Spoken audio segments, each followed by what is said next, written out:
Welcome to the Red Diamond Wargame Podcast. I am your host, Major Kurt Locker Honig, and joining me today is Lieutenant Colonel Andrew LtRico05 Reaves, representing Team Keyboard Cockers at this year's Commandant's Cup. Sir, thank you for joining me today. Kurt, absolutely a pleasure to be here, brother.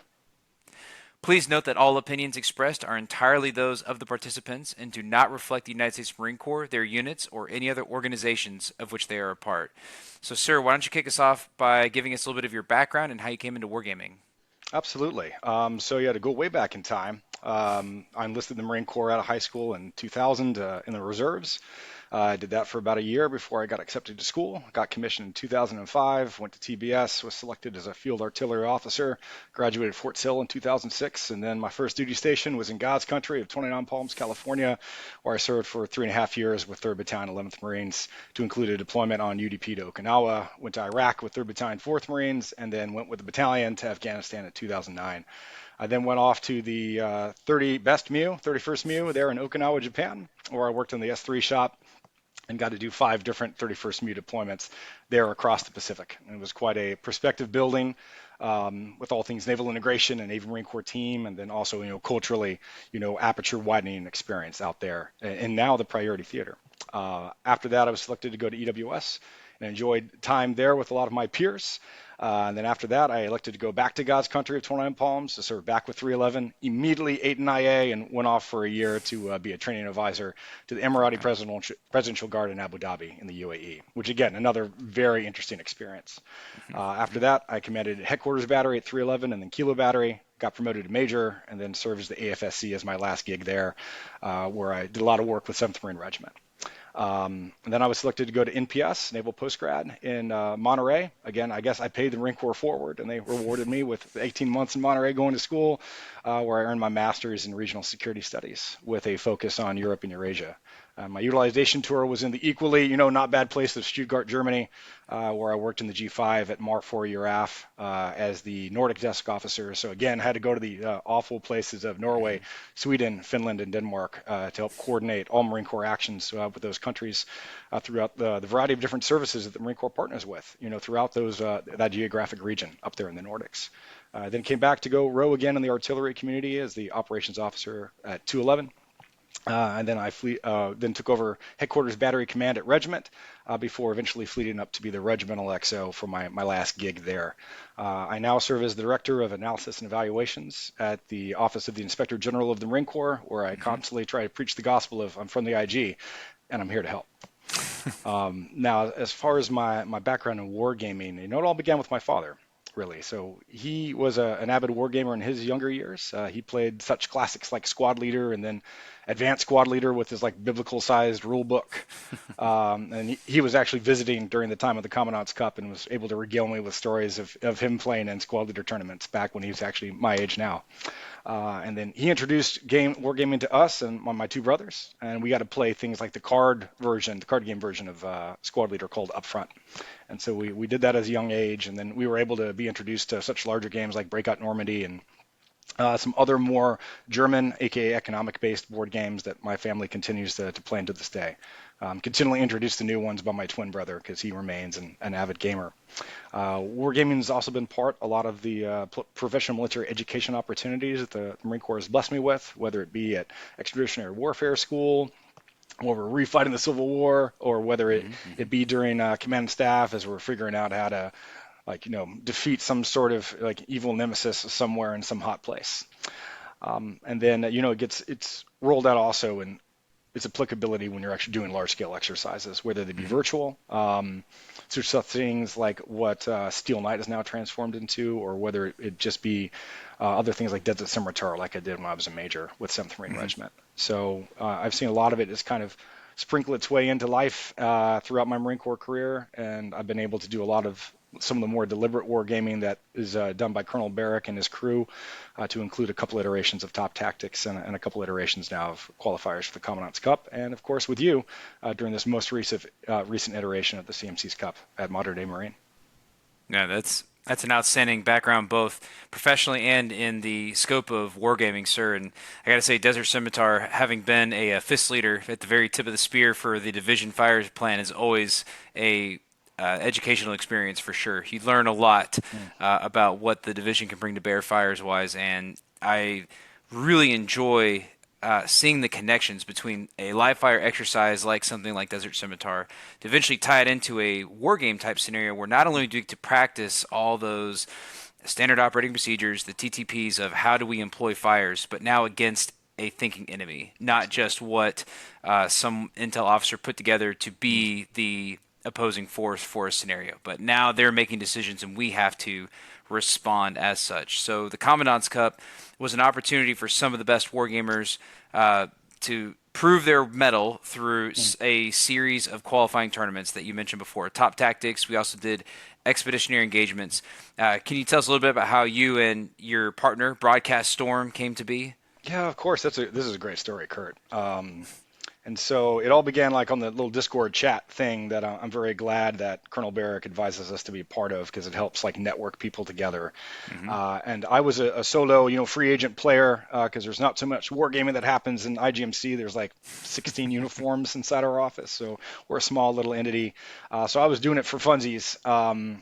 And I thought I was just going to do top tactics and that was going to be it. But then since I was on the Discord channel, I remember wildcard / broadcast storm getting on the net saying, hey, anybody here in the National Capital Region that like want to be buddies and like we could team up? And then I remembered his handle because we had played some Littoral Commander beta Hmm. testing and he whooped me really good. So I thought, this guy knows what he's doing. Okay, and we're co-located geographically and both kind of under the umbrella of Headquarters Marine Corps. I think this is a good match. And so we were able to strike up some good conversations and do a lot of iron sharpening iron, gaming against each other for the months coming into the Commandant's Cup. And I consider him a friend. And it was a pleasure to go, charge the beach with him per se into the Commandant's Cup and battle alongside him. Yeah, It was a it's great always relationship. awesome the relationships that we develop or we get to rekindle. My partner, he and I had done a security cooperation mission to Jordan, and so that was coming up on 10 years ago. And it's Mm. fascinating to try to find another reserve Marine that I thought would be interested in participating in these tournaments, and he was all about it. And it ended up being quite the experience for both of us. Just my exposing him to the wargaming that was going on, and both of us being reinvigorated by just the decisions that we're forced to make and why we need to get more of our peers doing the exact same thing. So that networking, being able to expand, that's a great goal and benefit of all of this. So you said you started with Top Tactics, or what was your experience in the Top Tactics? Did you do both the individual and the team? What was your opinion of either or both? No, so I just did the team. Okay. Excuse me, I'm sorry. Let me rephrase. I just did the individual. Ryan and I didn't really meet each other on the net until after the team event had already concluded. But we had both done. We would have been what we would consider successful in the individual matches. So it's a good little. I love how it's kind of iterative in the fact Mm-hmm. that you do multiple different rounds. I think if we're talking about, and again, I'm nitpicking here, Kurt, so don't take this the wrong way. And if Colonel Barrick, if you're listening, don't take it the wrong way. Yeah. But I think when you think about it, is like there's a lot of things that have to go into like doing well. Part of it's like what you can do yourself, Mm-hmm. as a free agent, that has choice. So you can practice, you can rehearse. A lot of the times the scenarios are available for you to play against the computer, which I think is great. Um, but I would always thinking like if you get a bad draw, like you got to go play a defending champion and you didn't know it, or two good dudes play each other. A lot of times that game kind of ends up in a wash. And then if you happen Mm-hmm. to do that for all 3 rounds, you might just look like you're in the middle of the pack when you're not. You just played a lot of really good people.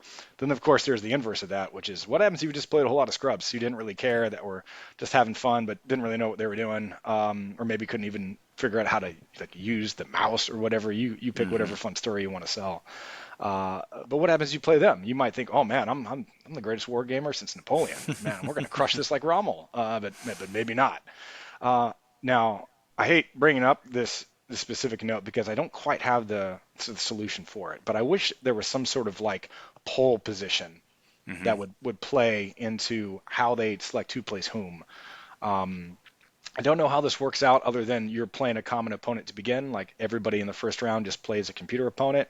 Maybe you play a paired match against the AI, so you're playing both sides. So just in case the Mm-hmm. scenario is weighted maybe towards blue or red, that kind of balances out. And then from there, they form some sort of bracket. I know this is something I was talking about with some of the players during the tournament, which how that shakes out, I don't quite know. But I Mm-hmm. do believe that there needs to be something like that. I think would help overall. Now, again, this is like nitpicky. What we did worked fine because the people that showed up at the Commandant's Cup were all good gamers and they cared and they Hmm. put forth effort and it's a system that works like all things with humans. We will look for the 80%. We can't get it perfect, but I would be intrigued if like what's the minor tweaks and fiddles we can do just to increase, I would say, limiting variables about people's performance. But I enjoyed the fact that again multiple rounds were played. I enjoy that you were always playing somebody different. I think that's all helpful. I enjoyed the very, I would say, realistic scenarios that they provided to us Hmm. that are worthwhile. I think maybe it would be better if we're playing Marine Forces as blue rather than Hmm. another foreign nation. No shame against our allies and partners. But at the end of the day, we're Marine warfighters, or we're wearing like the American flag, and maybe we should be commanding American forces and doing it. But again, these are minor things. At the end of the Yep. day, you're trying to think about, okay, do you try to solve a problem against a thinking opponent, and how do you do? So with that all in mind, I think there are, Taiwan-based scenarios where, applicable. I think, again, playing against other humans is good. I think there probably needs to be some sort of bracketology that's maybe introduced. I don't quite know how, but I think a polling position based on playing a common opponent in the very beginning could help shake things out and also prove to the facilitators like, hey, who's actually carrying and like doing their turns? Because I Sure. know thankfully for me, there was only one time where a player didn't quite finish. Another opponent that was a little slow rolling near the end, and we didn't finish our last game, which cost points for both of us. But I think, yeah, if we can mitigate that, I understand people are busy. I got it. I'm not in the fleet right now. I'm not going to the field. So I have the flexibility in order to do it. But I think at the end of the day, I'm constantly thinking about what are the ways that, Colonel Barrick and team can eliminate some of those variables that go in. But again, all of these are nitpicky. At the end of the day, what they executed worked well, and we got the right people there. Tim has always been fantastic about being receptive to feedback. And so I know that if he is listening in on us, he's not going to be banging his head against the wall so frustrated at what he's hearing because I guarantee he's thought about a lot of these things and he is constantly seeking out new and different ways. He'll talk a lot about how for some of the more grand tournaments that he'd prefer to do, I think he says it's the Swiss bracket style, so Mm. you end up with one playing two, three playing four, all the way Yeah. down the line instead of the 1 versus 8 bracket method. And he speaks highly of that one just to ensure what you don't end up is a sum of points throughout a tournament where the one that beat a eighth ranked scrub ends up with this just insurmountable amount of Yeah. points. And meanwhile, 4 and 5 are duking it out for all they're worth, and neither of them are making enough points to then turns out like they could have given one a run for their money, but now they're so behind in the points hole. He's also he's also having to challenge.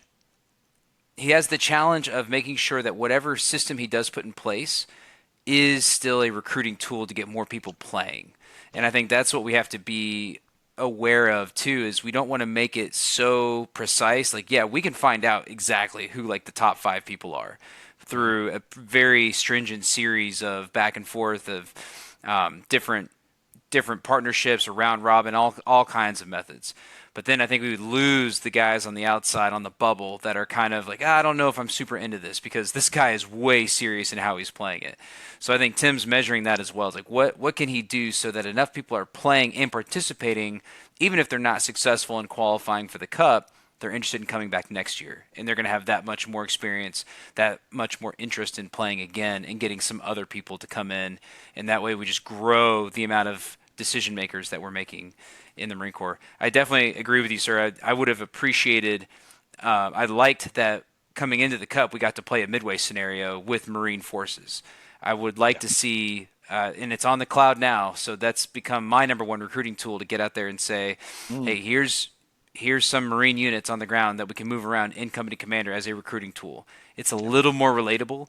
That being said, I sincerely appreciated the opportunity to get exposed to some of the capabilities of ROC forces because I've not been exposed to that except in maybe a textbook form. And nothing highlights that the same way that having your pieces slowly disappear off the map because you're not employing them in accordance with their capabilities. So I highly valued that opportunity. But to your point, if it's also being used as a recruiting tool, I would like to see a little more USMC branding on there, just to help a couple more guys be excited about playing. No, That I'm being with you, said, brother. yeah, and that leveraged us right into the expeditionary engagements. How did that qualifying tournament go for you? Oh, wow. Okay. So I think just to do some like juxtaposing of like Company Commander versus Flashpoints. What I love about Company Commander is the fact that you're seeing all the die rolls in the event Hmm. log, so that helps inform you about, okay, why did that not work? I'm like, oh, it's because my JSF rolled a 10, okay, Hmm. and it hits on a 9 or below.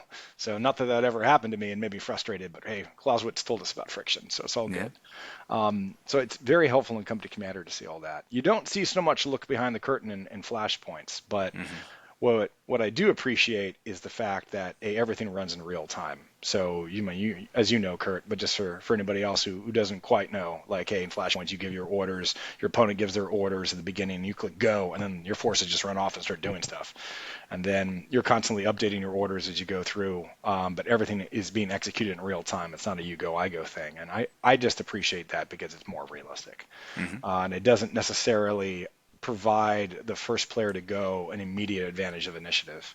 That doesn't quite exist in Flashpoints. It's like you versus him, your plan versus him or her plan, and let's go see how it works out. Uh, I am still very confused about how certain things work, about why Sure. certain things don't happen. I mean, Flashpoints is a great system. I think there are probably some still technical bugs that can be worked out, like why do helos fly the way they do sometimes? Right. Not the orders that you gave them precisely, and you've done all your SOP management, and you're like, I think I've done everything. I still don't know why it's constantly changing its path all the time. Hmm. I know Hmm. I experienced some friction in some practice rounds with like with transportation planning because it can be fickle. Like once you make a plan, you don't change that thing because the Yeah. moment you do, suddenly nothing takes off, and then you have to do some different stuff to get those helicopters to go where they need to go and drop off what they need to drop off. But aside from that friction that might have caused some pain, at least for my brain on a weekend, I appreciate the Expeditionary Engagements tournament and the fact that again you're going against a thinking enemy. You're using Flashpoints Pro, which is a fantastic simulator. Hmm. You're using Marine Forces, on a Mu. Again, going back to my background, all the respect to the Mu. I think even the Essex was being used in that scenario, and having spent a couple of years on that ship, I was getting some nostalgia coming into Hmm. my mind. I appreciate those things. And for that reason, I thought again, very well done, very well executed. Still got to figure out some bugs when it comes to scoring. Like Yeah. I don't understand why some games are scored out of like 800 points and other games are scored out of 1,000. Okay, but these are again minor things. Hmm. Minor things. At the end of the day, you're in a real world scenario versus a real world threat using real world units and something that could actually happen. And you're doing it in real time. And so even with the minor little things, okay, minor friction points, still a fantastic simulator game and a fantastic scenario that they provided to us. Yeah, absolutely. I was a big fan. I am very hopeful that as we continue to refine this Commandant's Cup qualifying process, that we get to continue to see Company Commander, that we get to see Flashpoint, because I do think getting Marines exposed to those systems, well, one, it'll put the pressure on those game developers to continue making sure their product is top notch. I know Tim's not going to take his foot off their necks to make sure that they're doing good work and being receptive. And we got to see a little bit of that because those game developers were physically with us in Washington D.C. for the Commandant's Cup, not only supervising their games but also receiving feedback from us. So before we dive into the games, what did you take away from the conversations we had with the game developers during Modern Day Marine? Oh, well, first of all, I just want to echo your thoughts about how that's awesome. And No. credit to, again, Colonel Barrick and the crew for reaching out to the Flashpoints team and, the Hex 4 team that do come to Commander Modern and getting them there Hmm. because, like, we didn't quite address this earlier, but we mentioned it. Like, when you get people at the Modern Day Marine at the Commandant's Cup, you're getting people who care. Hmm. It's the reason why I think a lot of us join the military is to be around people who care, especially people who join the Marine Corps. Is like, hey, we're supposed to be part of this elite unit, and we want to be around all these other elite people, Hmm. and we want to spend time with them and be on their team and be in the huddle with them. Um, and so for that reason, it's very beneficial to be around other like-minded, passionate individuals about this craft at Modern Day Marine. And then when you bring in the developers there, man, they're getting some great feedback because people got ideas. I mean, Hmm. I consider myself rather, I would say, ignorant and juvenile compared to what some of the other people that we have, because they had some fantastic thoughts Hmm. about problem sets that I had not ruminated on before. And I was blessed to hear all the different kind of things that they were thinking about and how they were wrestling with different issues and what thoughts they had to improve stuff. And so the fact that you're able to bring them there and you're able to get that direct, you're able to close the feedback loop. Yep. Ultimately, is what you're able to do. You got the people who make the stuff and they think it does some stuff, but unless they're playing it constantly, they don't see all the stuff. But Mhm. hopefully, all these players have played a lot, and they do. And you get them all into a room and you get them to talk to each other. Man, that's great. I mean, Mhm. as a brief dialogue, I mean, that's what we try to create at the IG's office a lot of the time, our closing feedback loops for the service to train, like, people wrote policy and orders and guidance. Okay, how does that actually meet contact with the fleet with all the other stuff that they got to do on a daily basis? And how can we help that whole policy making cycle be refined and smooth so that things can be more efficient and more effective? And so the same thing applies when you bring the developers into modern day Marine, as they're able to get that firsthand feedback by people with some opinions, Mhm. some very strong opinions in some certain cases. So Yeah. that's all winning. That's professional development. I mean, that's just good stuff. It's great stuff. Yeah, absolutely. I really valued, and it just really echoes how receptive they all are to feedback, or they don't feel like their product is done by any means. And I think that's great to see their willingness to hear all of our thoughts, because and some of our thoughts can be pretty detailed, and I think they have a lot that they have to kind of sift through to decide where they're actually going to leverage their time and effort. I know Hexwar Keith and the Hexwar team, they're trying to make decisions on, like, all right, we can only pick two of these things we want to focus on. I don't necessarily agree with the two that they picked, but I also think that you couldn't find a better group of people to give some of that feedback in terms of how they're going to go back to their units and try to convince people to play this game. And I think that's valuable, that that input has gone now both ways. They'll be able to focus on those things, and by the time the next season comes around, I think several of those additional resources will then be available, like that after action review component. I'm really excited to Mm. really get more into the weeds of that, just because now you can get guys to play, and then you get to walk through, hey, this is what we saw. Like, you can't just, oh, I remember that time. Like, no. It wasn't that you rolled a one, it's that you put a guy where he shouldn't have been. Like, why did you put him here? Yeah. This is number one spot where tanks go to die. Like, why is he hanging out in this spot? So I think that's a great resource. So Hex War created Company Commander, and we didn't play just one, but two different scenarios. We started the tournament off with a human versus AI game. This was a midway scenario, so we're using midway because I think they had the map for it, and that's fair. So instead of calling it midway, we could call it an island in the South Pacific was seized by an ad hoc group of People's Liberation Army Navy personnel, and they're trying to set up their rocket launch system that's going to stop. It's going to create their A2AD capability, and it's our scrape together Mew that's going to Mhm. sneak in there and stop it from happening.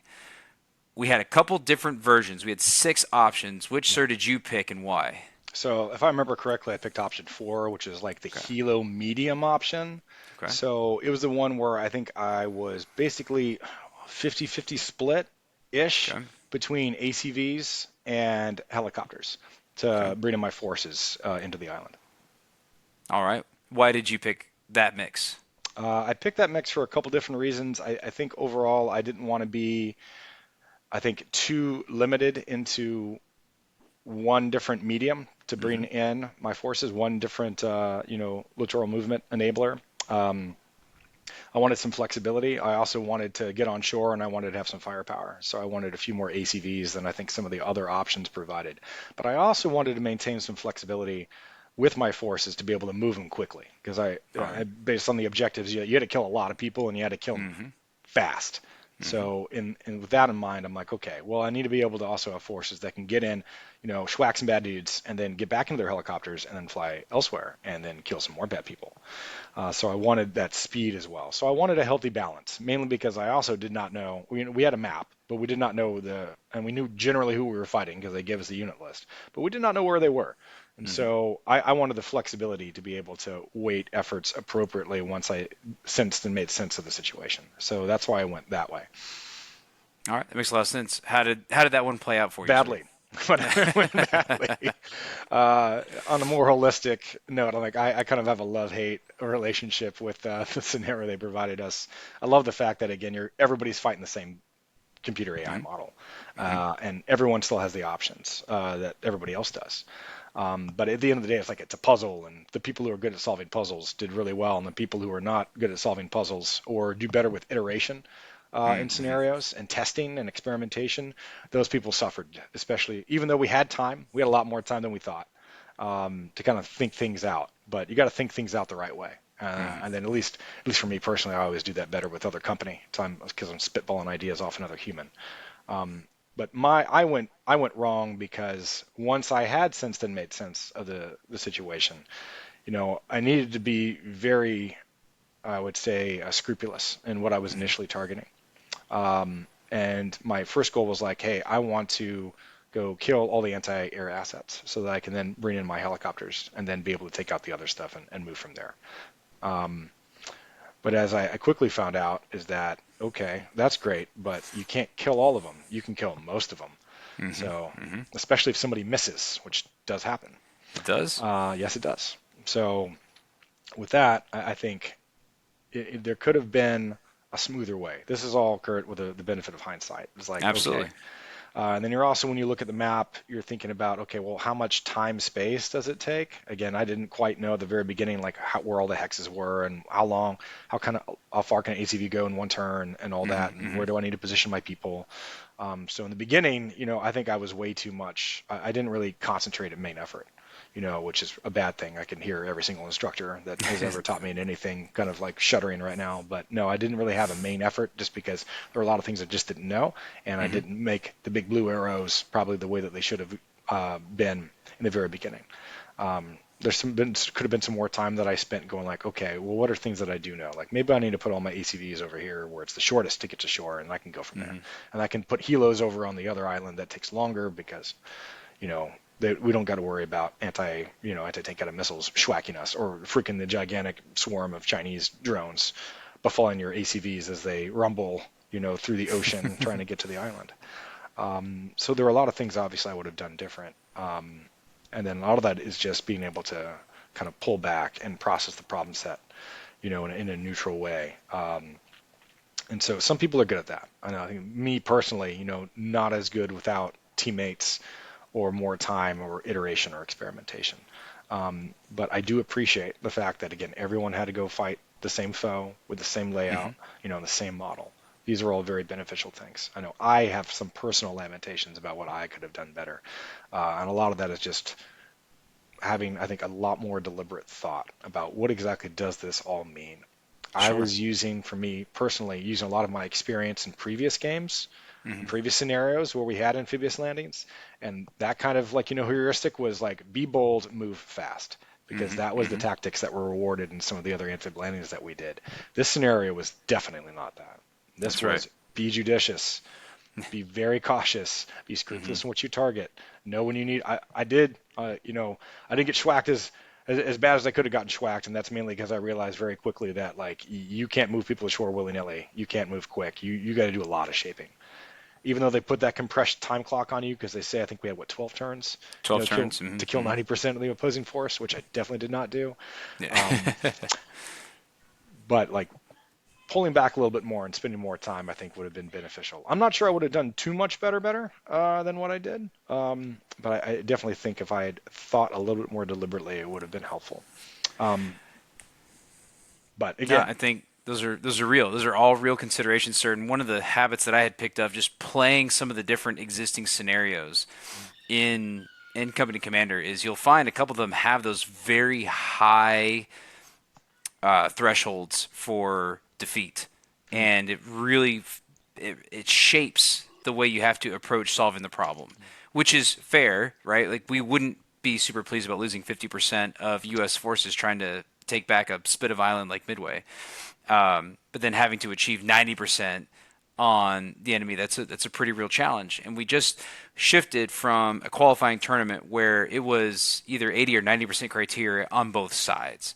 And so the sheer number of forces that you had combined with the high margins that you were able to play within before you were defeated, it helped kind of delay a little bit of that reaction to losing forces. Like, well, I have a lot to spare. I have a lot of room before my health bar reaches that magic moment where I've failed the mission. Meanwhile, this one it's happening very quickly, and Yes. especially when you're carrying large groups, like you have a helicopter with a squad or a platoon of Marines inside, like that's really gonna impact you dramatically once something like that happens. And I think it's a great testament to how you solve that problem overall. You went for a more balance of forces. There were a couple of options that kind of reflected some form of balance, either heavy in the water or heavy in the air. You also had a full water or a full air option, which I don't think anyone actually took, which I think is good. I think it kind of highlights a recognition that putting yourself into one domain can always be very dangerous, because if they take that away, then you have nothing left. Yeah. And I think the people that found success were the ones who were excessively cautious. They took extra time to make sure conditions were set, and then any opportunity they could move quickly, they did. And that was hats off to Chris Lau for being the guy to like figure it out and actually win the thing. But there were not many of us that managed to make it all the way through to victory conditions, much less not get completely blown off the map pretty early on. And It was a pretty surprising. It was a pretty surprising turnabout. Oh, it was, well, it got brutal. I know that Chris was actually sitting right across from me, and I think he picked option 6, which was, I would say, helo heavy, but still not Hmm. without some ACVs. Okay, Yes. but again, Chris, smart dude. And again, if you're on the more intuitive, not sensor spectrum of Myers-Briggs, then I think those players do very well in these kinds Hmm. of scenarios, because they can get stuff. They can pick it up. That like kudoy that, my French is horrible, but like that Napoleon talks about just Hmm. glancing on the map and just seeing what it is, whatever it is, Hmm. but just seeing it and then being able to understand it. Sensors like me are more prone to using experience, Hmm. and again repetition, to kind of figure out, then testing things, seeing how things develop, and then making adjustments from there. And so, which I was able to do after 2 turns of figuring out that I can't move quickly in this map because things are just going to die. Hmm. But by then, I think I had lost too many forces. And while, because again, you're under the clock, so that always creating pressure for you. But at the end of the day, it's like, yeah, I think I did not weight things the way that they need to be properly weighted, which again are the lamentations that I will continue to dwell upon, for the foreseeable future. Well, we also didn't have any time to look at the scenario that we did play across from a human, which was the Highway 1 scenario. We're back into a continuation of the top tactics scenarios, where now we've got ROC forces on the northeast side of Highway 1. We've got PRC on the southeast side, and we're about to meet in the middle to see who can own this incredibly valuable high speed avenue of approach. Um, who did you play? How did that round go for you? I played Chris. All So right, yeah, so it was like that's fun. back-to-back days staring at Chris Lowe, the defending champion, and it was a very tight match. I mean, I think I beat him by 4.5 points Yeah. combined between the two matches. And again, no shit on Chris. He's a smart dude. Chris, I know you're listening, so hey, you're a good man. Um, and I think the only reason why I actually did that is because in the very first turn, his Puma got shot down, Hmm. for Hmm. the Taiwanese forces. And in that map, the moment that you lose any sort of ISR coverage, I mean, your visibility on what's happening becomes very, very narrow. Hmm. And so my Puma didn't get shot down until like turn 9. So as such, I was able to see a lot more stuff. And I think that just provided me a slight edge. And especially when you got good players playing good players, like what you have at the Cup, any sort of inch you can get. It's like the NFL, in a given Sunday, and you're Hmm. looking for those inches. And my inch was the fact that my Puma didn't get shot down and his dead. But when you're facing each other, and especially that scenario, like it was much like how Midway was different than what we had played in any sort of qualifier before. Hmm. Um, in this occasion, this was another scenario which was very different than what we had played before. In previous maps, we've had a lot of visibility. You can see a lot of stuff, and a lot of your stuff on the map can shoot across the map pretty easily. Um, I think the only scenario that kind of replicates a modicum of what we experienced at the Cup was, I think, scenario 2 during at least individual qualifiers, where you had like you're attacking the port, and there was a lot of Hmm. urban terrain, that you could hide in, and that the lines of sight were a little bit restricted. Hmm. Um, with that in mind, that was the only sort of like exposure you had to kind of like the specific problem set. And then of course you realize very quickly as the Taiwanese or as the actually as the Chinese player in this scenario that your tanks aren't that good until you Right. get close and you're just getting pegged, Hmm. pegged by some strong main battle tanks on the Republic of China side, on the Taiwanese side. Hmm. And you're like, huh, I probably should think about that somehow. Maybe they need to hide a little bit and wait for Hmm. them to close and then pop on out. So you're thinking like you're rapidly assessing this in real time as you're executing and seeing the turns get played out about well, what's working and what's not. I think one of the other things we had going on, it was funny how they entered a minor air assault. Yeah. I don't think Yes. Chris even moved any of his helicopters at all. I think I moved all three of mine at least three times. One got shot after it dropped its troops off. I think I only lost one without dropping his troops off. I got really lucky there. I'm like these guys are just they might all die. Yeah. Chris did a great job of employing his I would say his drones on the blue side of using them to be his eyes. Once he Hmm. lost his Puma, he was like, "Hey, what the heck's going on over here? Let me find Yeah. out." So he was very scrupulous because again, he's a smart guy, and not using them to go blow stuff up or try to blow stuff up, but he was Hmm. using them as eyes, and that was creative. So, but at the end of the day, it was a great scenario in terms of you had not seen it before, realistically, in qualifiers. You're constantly trying to figure out, hey, how do we do this in real time, and how do I solve this problem set of having very small engagement windows for my forces, and how can I use some of the terrain to maybe help me with some of my other forces? Can I sneak some infantry, down some of these draws Yeah. that exist through the woods, and maybe I can get close to somebody and ambush some tanks, which I think both my opponent, both Chris and I, try to do, and I think it worked somewhat. We were also able to squeak some other mechanized forces kind of through the small mountain roads down through those draws to try and create some sort of flank shots. Now, of course, we could always see that from the opponent, and therefore we immediately diverted forces to engage. But it was fun to watch those little mini battles play out, in Yep. addition to the spectacle that was on Highway 1 of main battle tanks trying to go toe to toe. It was quite an interesting scenario, and I got to play Matt Evers, who was Chris's Ah, partner from last yes. year. And I knew going in that it was going to be challenging because he's no dummy. He's not going to make that mistake that I'm then going to rapidly exploit and make sure that he's only doing things that that I'm at. And it was it was just devastating because it was such a slugfest, Mm, not a lot of maneuver. And I had tried very cleverly to just deploy my infantry early, think I could sneak them through the tree line, because I just wasn't going to find out until the computer let me know. Like, no, actually, you can't go any further than that. right. It's like, okay, well, they can't see Yeah. anything, so now these guys are useless.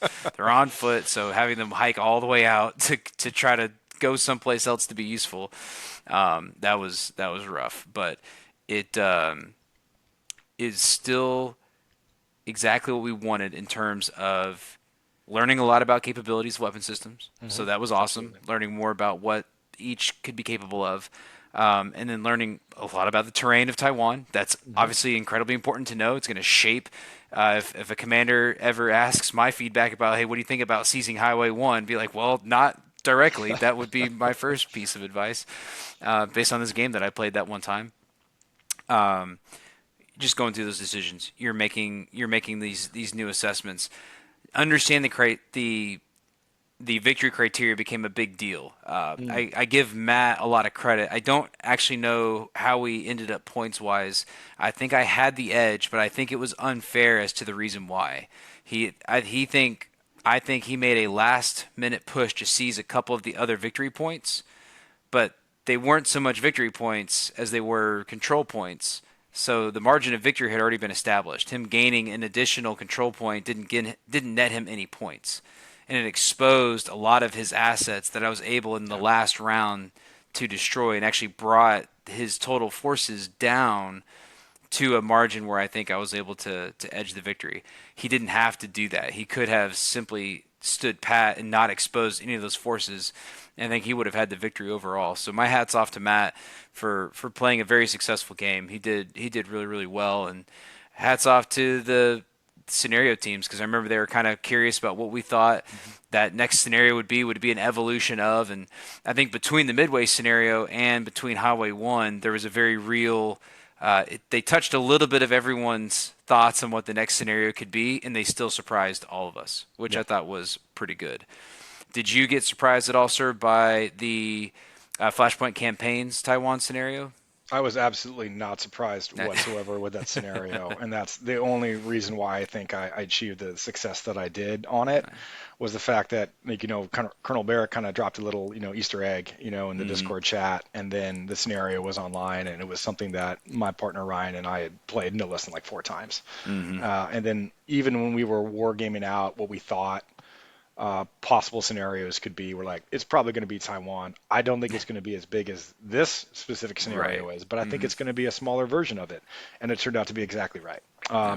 And so, again, goes back to just how I do better in certain things. Like maybe I'm not grabbing stuff as fast as other people, but since I was able to practice that so much Mm-hmm. and rehearse it again against a thinking enemy and kind of test some different COAs out with Ryan, again, be that iron sharpening iron, being good teammates, trying to just figure out what works best. What's the most bestest way of doing this, or a more better Yeah. way.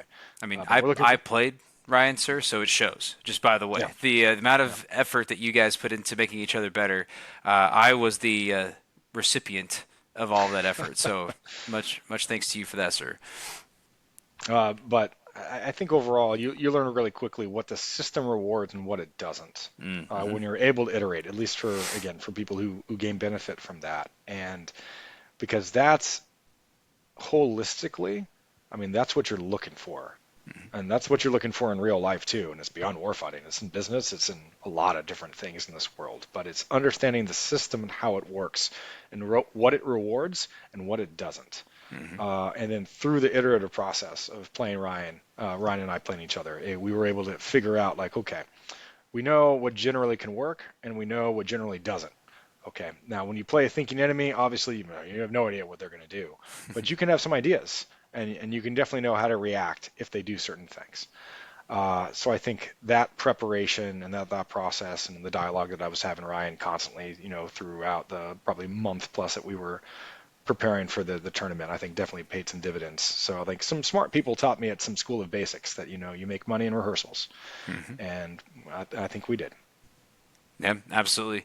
He had a great plan. It was a tough scenario, and there's been some good discussions on things that I think minor tweaks that have made it even better. I think Ryan and I both did a lot of tank prepositioning on the beach Yep. that was pretty devastating. Although I did spot him around because for some reason in my rehearsals, I totally reversed how the hold function worked, and I thought hold meant hold position instead of what it actually meant, which was hold your fire. So he got. Mm. I mean, all it meant was Whoa. that they got shot up a little bit closer to the Yeah. shore, because it didn't enough time didn't elapse that he was able to simply walk onto the beach while my tank stood there. But it still was quite the mistake on my part.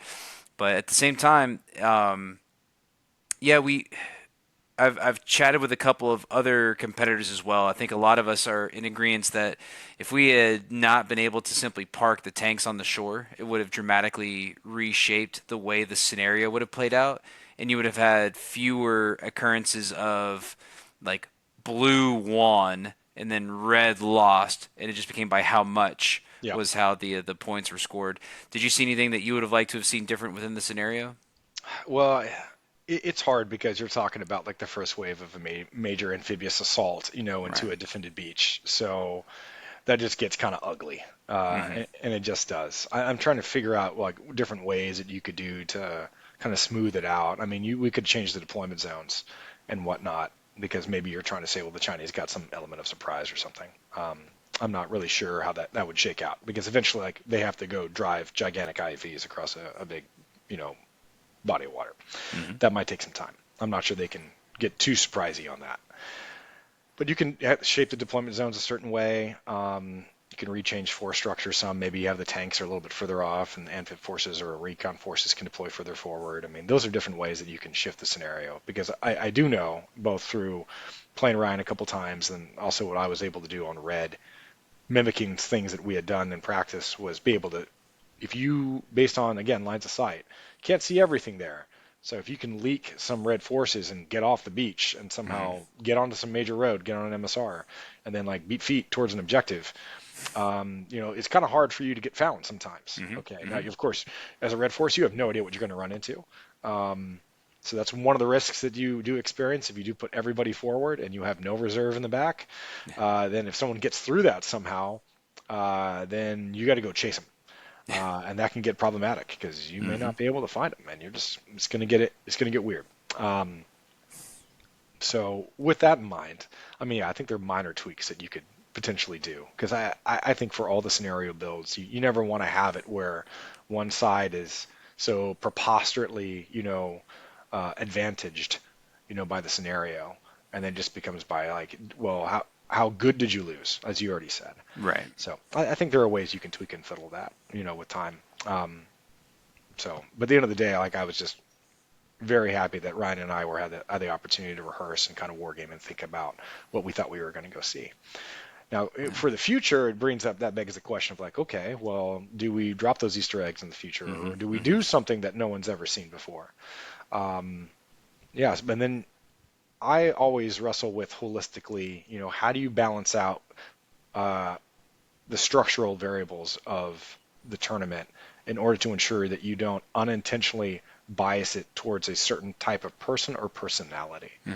So, Hmm. and I thought this tournament at least had some balance in the sense of like, well, hey, Colonel Barrick posted it. That's public knowledge. Everybody knows it. Everybody could have played something like it. Everyone had the same amount of time they could prepare. Hmm. And so that can help for the people that prefer iteration and learn through the experience. Um, and then, of course, we had some of the scenarios no one's ever seen before, which are a little more give more advantage to those more intuitive people who can just get stuff rapidly, just be able to Hmm. process that information, make decisions, and go. So I thought there was balance in the tournament for those two reasons. That you had the new scenarios and you balanced it with the things that you could say you haven't played it before against a human, maybe just your partner, but it's something that you can be loosely familiar with coming into it. So I think having that balance is important. Just so Yep. again, you're not adding in that little unintentional bias, just how you structurally design the tournament. Nope, that makes a lot of sense. It does. And another game system that not many of us had the opportunity to practice on was Tim Barrick's Joint Tactics Arena, the tournament version of his operational war game system. Was this your first experience with Joint Tactics Arena? How did you feel about it? It was my first time playing it, and man, was I lost. So good times. It can be a lot. It can be a lot. Did you feel like after a game of iteration, you started to understand a little bit more about how it all works? Absolutely. I think Okay. I played it once. It was thankfully on the last day, so I had a lot of Okay. time, what limited time I had, in the margins to try and think about it. I was able to talk to my partner Ryan because he played it early, Hmm. and we were able to kind of war game like lessons that he learned throughout his experiences. But it's a completely different thing when you just have to go play it. Hmm. And I think at least when you think about the structure of the tournament, the fact that like it's supposed to be three total rounds or like three complete rotations of the turns where you're able to play all your action points. And we were able to get through maybe a turn and some change just Right. based on the timing.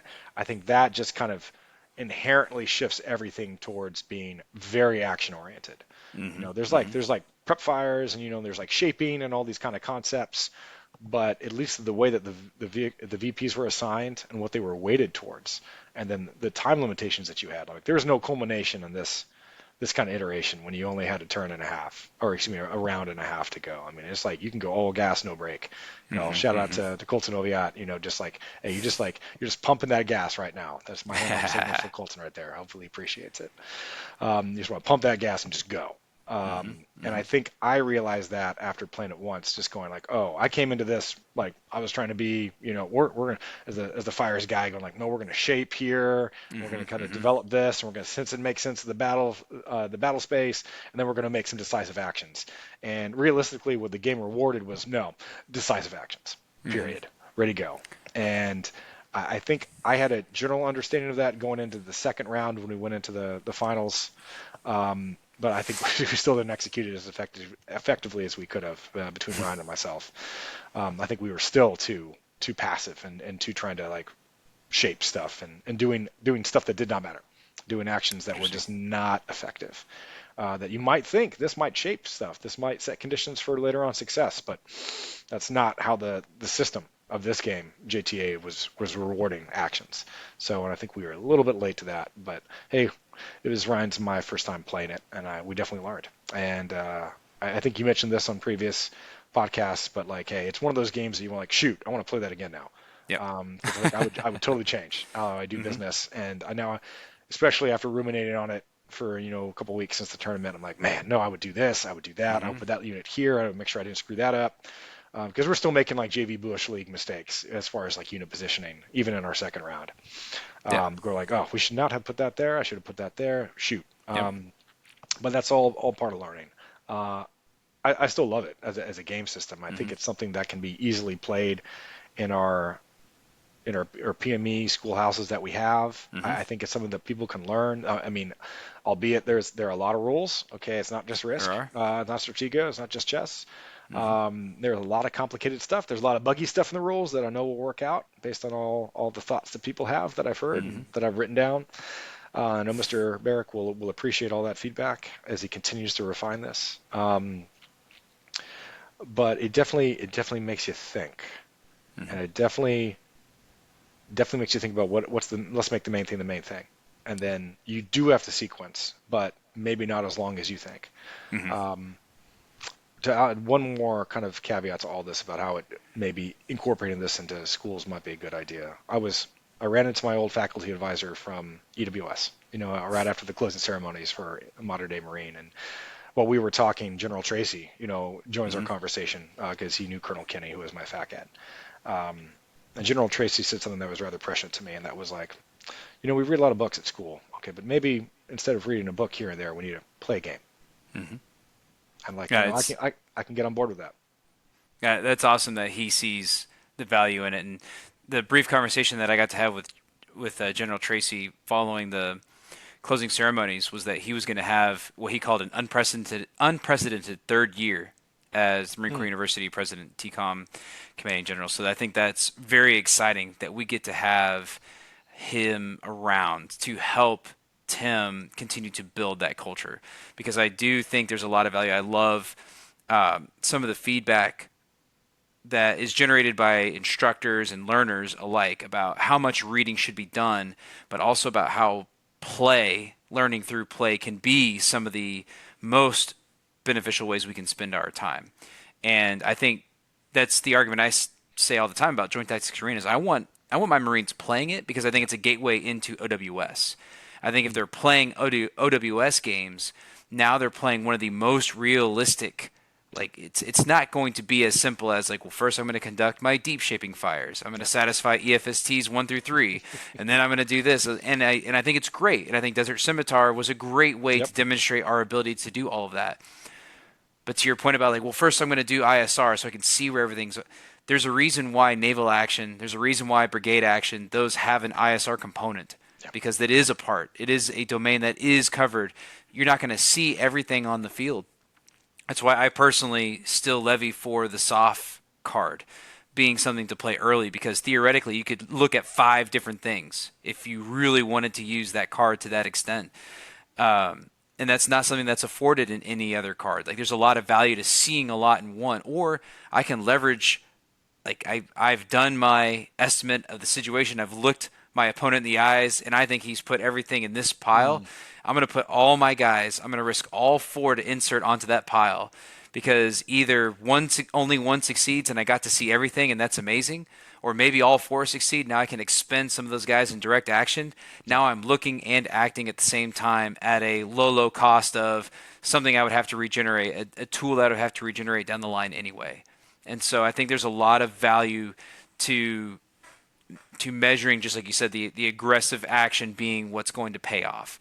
Yeah, I love that game. I'm a huge advocate for it. I think the sooner we get it out to the fleet, the sooner Marines will be playing JTA, and then the sooner you'll find all the replacement parts to keep playing JTA, and then you'll be able to buy OWS, and then you'll have guys playing in the same type of environment with the same game mechanics, but now you're applying all the real-world capabilities and real-world potential scenarios. His system is such that it makes it capable, if you have the pieces, that you can lay down an unanticipated situation in CENTCOM or in SOUTHCOM and lay out the pieces and really think through what potentially could be the second and third order effects of this type of action.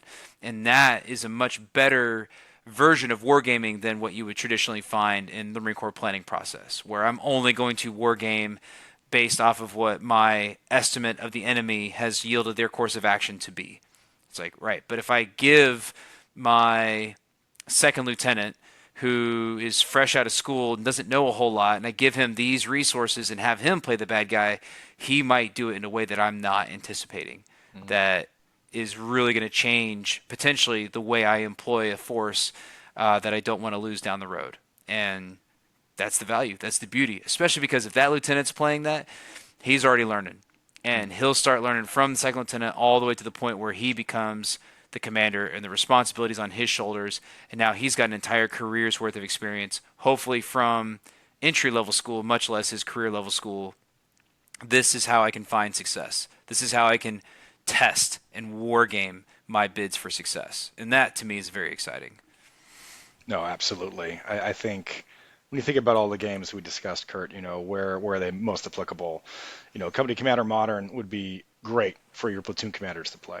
Mm-hmm. Onwards to your company commanders. You can even say even battalion officers and above. Like, sure, because you Absolutely. can scale Company Commander Modern to be like super big, or it can be Mm-hmm. smaller. You can refine it. And I think once you get to flashpoints, that's more of like your company commander plus battalion operations, even regimental operations officer Mm-hmm. type peoples. Mm-hmm. Those are fantastic games. They give them problem sets in real time and let them to go. And then JTA, I think you can play that to anybody. I think Yeah. anybody can play JTA because it's that mirror imaged conflict that you got to Mm-hmm. go play. It's like situation agnostic. I think they can develop different scenarios. Obviously, I think we played scenario one, but there's some modality to it, Mm-hmm. modular nature into what kind of objectives you can levy upon that. And of course, as you already said, you can play it on different maps. But bottom line, though, is that once you learn the rules, hey, you can increase the scope and scale of what kind of situations you present to people. But the bottom line is like, yeah, reading books very important. Don't get me wrong. I don't think General Tracy was advocating that we don't read books. I know General Absolutely. Mattis might strike us dead, with That's his right. eyes right now, through cyberspace. Should we say anything like that? But playing games, big fan. Big Yes, fan of playing sir. the games. So I have two final questions for you. One is, what would you like to see different, if Mm. anything, about coming into the Commandant's Cup next year? Like, is there anything that, and I'm, I'm curious if you've got a whole list of feedback that you're looking at right now, sir. But what, if anything, has jumped out as being this is what I'd like to see different? This is the small piece or the big piece that once in place is really going to allow the Commandant's Cup to explode. Oh wow. Well, I think again, this is not my idea. I think this is actually Colton Oviat's idea about a bracket, about Mm, hey, how you do the pole position. So you do some qualifiers, or you do qualifiers to get there, and then once you get there, like you do some sort of thing where you get arranged into a bracket, and then it's like face off. All right, so it's like Highlander, there can be only one, and then mm, you bracketology it all the way through. That strikes me as potentially good. I think you might lose a little bit of the trying to be well-rounded in how you assess players. mm, So I think, as far as direct things, I think there definitely needs to be a mix of the situations that you provide to people, whether it's something that you've been able to prepare for or not. I think that needs to be sustained, like what they did this year. I do feel like in qualifiers we can do something regarding trying to weed out the chaff in the beginning, of trying to get the sure. players that don't care, like, hey, what are ways that we can get them out of the way so we get the people who care to play the people who care, so we can truly figure out like what you're worth, and you can come into the tournament informed and engaged, and we're rewarding the good behavior of the Mm-hmm. players that are both good and care. Um, I always wrestle with the existential question of like, okay, how would we define the best wargaming team, best individual? I feel that if we make this a team competition, then I think we need to have more team related Mm-hmm. games. I loved how we played in the final round, that you were able to play with your partner, GTA, especially since it's new to a lot of people, or newer to some, still newish. Because then you're able to talk through stuff. In that game, it moves quicker, kind of, when you got two people able to fiddle around with all the stuff and think about all the things.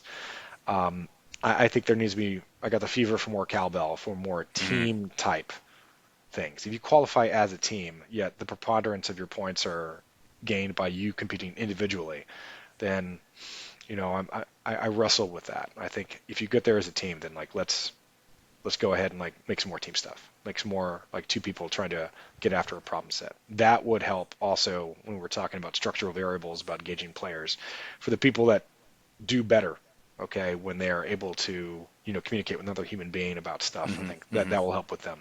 And I think you can create some power combos. I would play Matt Effers and Colton, in the last round, and I thought they were a fantastic example of not completely different individuals, but two different distinct ways of looking at problems, and they complemented each other very well. So it was like your steak and wine pairing was fantastic. Um, and I think if we can get that again, you're now with a buddy, okay, and you're doing things together. And I think when you're doing stuff together, I think that creates a lot more motivation than competing alone and then just bubbling up after every match. So to be specific, I would like to see some sort of pole positioning incorporated in future qualifications for the tournament. I Hmm. think that would be helpful, like we talked about earlier, and I would like to see a little bit more of teamwork being incorporated, especially once you get to later rounds in the finals. I would like to see a little bit more. But again, like I mentioned earlier, my caveat to all of this is like, hey, what Colonel Barrick and team execute is very well put together and very Hmm. well done. These are just minor tweaks and fiddles to try and again make it the most bestest version it possibly can be. Yeah, absolutely, and that's what we all hope to be able to deliver to Tim is that level of feedback. And this is the question that I love asking all the guests Mm. that appear on Red Diamond War Game podcast. And you did a great job classifying how some of these games that we have just played apply to certain levels of leaders. There is a commandant's reading list, Yep. and we're not advocating to General Tracy that we should have fewer readers drawing from that list. But if there was a commandant's wargaming Mm. list that similarly mirrored the commandant's reading list, what Mm. games would you like to see on that commandant's wargaming list? Okay, now I approach this question from, I would say, a position of ignorance in knowing Mm-hmm. like what kind of games exist out in the real world. But I would state, like what we mentioned earlier, if you're talking about a company grade officer, I think they need to be playing Company Commander Modern. Mm-hmm. I think that's an easy win. I think once you get to the field grade officer level, that I think that's when you need to start incorporating, flashpoints.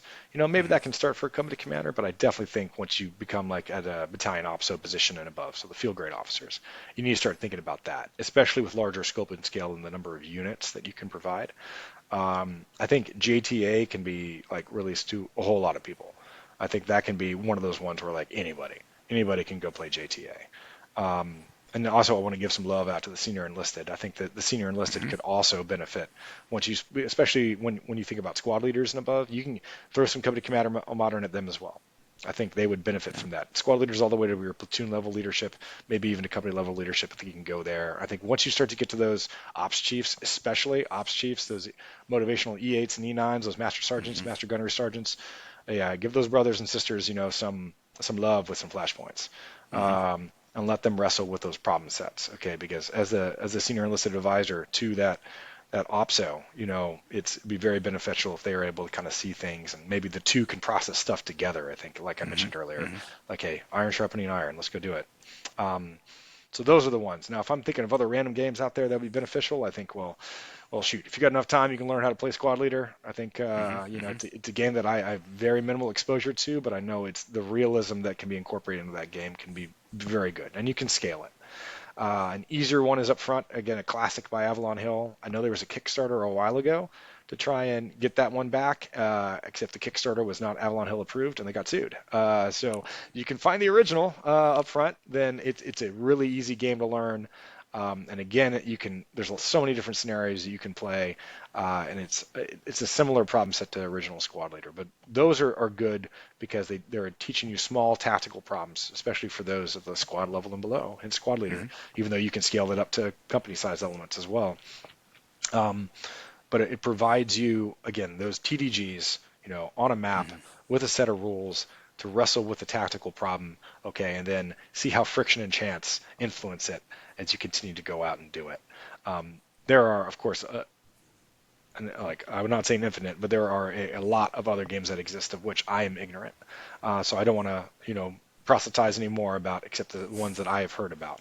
But at least for the ones that I have played or been exposed to, those are my initial thoughts on that question, Kurt. Outstanding, sir. Thank you so much for your time. It was a pleasure competing against you and your teammate at the Commandant's Cup at Modern Day Marine. And I can't thank you enough for being on the podcast and helping with this mission of supporting Tim and his efforts at bringing more wargaming to Marines in the fleet, on my side, and the MFR.